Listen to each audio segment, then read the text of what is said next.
সকলে একটু বলি ইন্না লিল্লাহি ওয়া ইন্না ইলাইহি রাজিউন।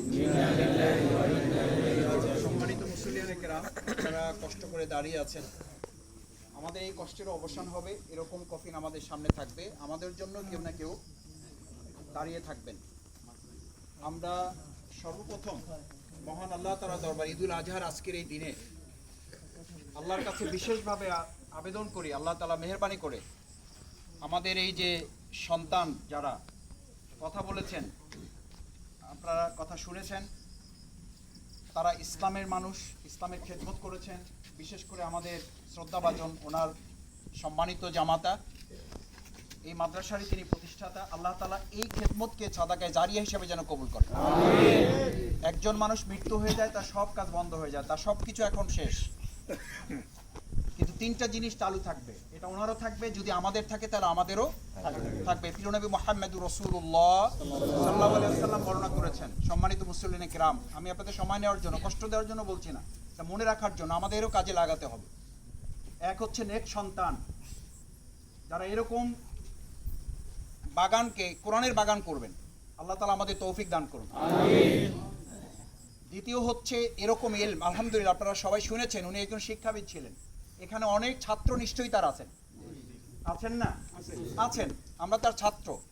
যে শিক্ষা উনি বিতরণ করে গেছেন, যে ইলম উনি বিতরণ করে গেছেন, এটাও হচ্ছে তার আমল, যেটা চালু থাকবে। আমরা আল্লাহর কাছে তৌফিক কামনা করি, আল্লাহ এটা সাদাকায়ে জারিয়া হিসেবে কবুল করুন।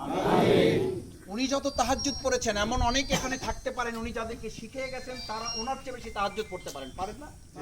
সেই আমল যদি ওনার আমল নামায় যুক্ত হয়, এমন হয় ওনার আমল আজকে শেষ হয়ে যাচ্ছে।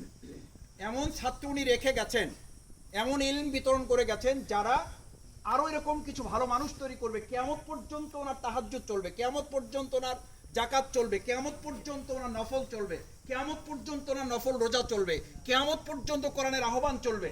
এটা আল্লাহ চাইলে তার জন্য পারেন না? পারেন না? আমরা এরকম আমল চাইলে করতে পারি না? পারি না? আল্লাহ তাআলা আমাদের তৌফিক দান করুন।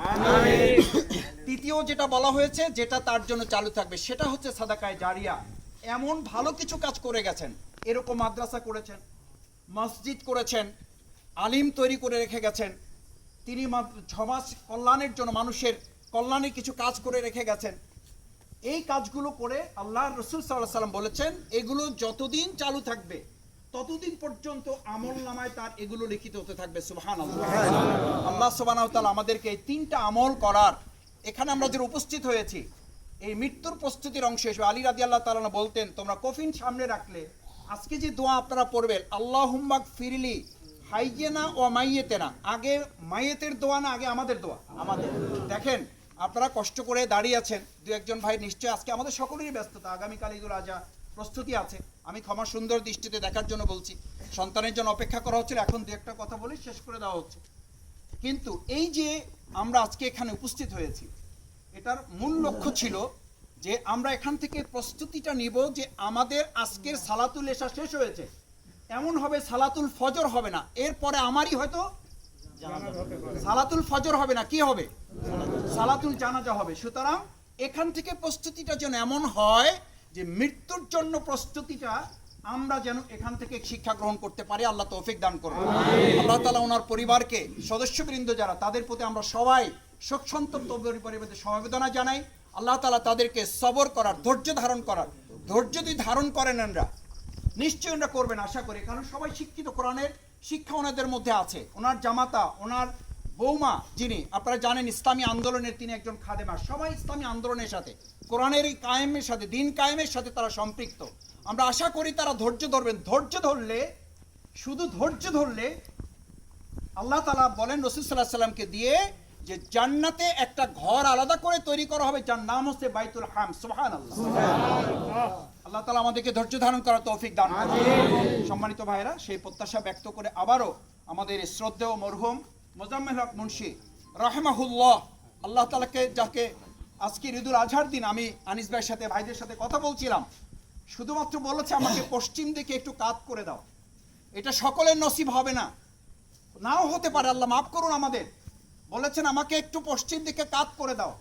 এবং আনিস ভাই যখন বলেছেন যে আপনার তো আব্বা এরকম আগেও হয়েছে, উনি নিজেই বলেছেন যে বাবা আমার অনেক সময় হয়েছে, আর সময় তো অনেক হয়েছে, আমার বোধহয় সময় শেষ। আলহামদুলিল্লাহ, এটা ইমানদারদের মৃত্যুর ইমানের লক্ষণ। আল্লাহ তাআলা মৃত্যুর সাথে আমাদের ইমানের সাথে মৃত্যু কবুল করুন, সেই প্রত্যাশা ব্যক্ত করে আবারও পরিবারের জন্য, মরহুমের জন্য আমাদের শ্রদ্ধেয় প্রিন্সিপাল হুজুর বলেছেন, রাসূল সাল্লাল্লাহু আলাইহি ওয়াসাল্লামের সেই হাদিসের বর্ণনা যে যদি অধিক সংখ্যক লোকরা একত্রিত হয়ে সাক্ষী দেয় আর সে আজিমের ফেরেশতারাও তার জন্য দোয়া করেন। আমরা আজকে আপনাদের কাছ থেকে 3 বার এই সাক্ষীটা হাদিস অনুযায়ী নিচ্ছি। আমাদের এই শ্রদ্ধাভাজন মরহুম মোজার আহমেদ মুন্সি, উনি একজন ভালো মানুষ ছিলেন, উনি একজন ভালো মানুষ ছিলেন, উনি একজন ভালো মানুষ ছিলেন। আল্লাহ তাআলা জান্নাতের জন্য ওনাকে কবুল করুন। অনেক শুকরিয়া, জাযাকাল্লাহ খায়র। আলহামদুলিল্লাহ। আজকে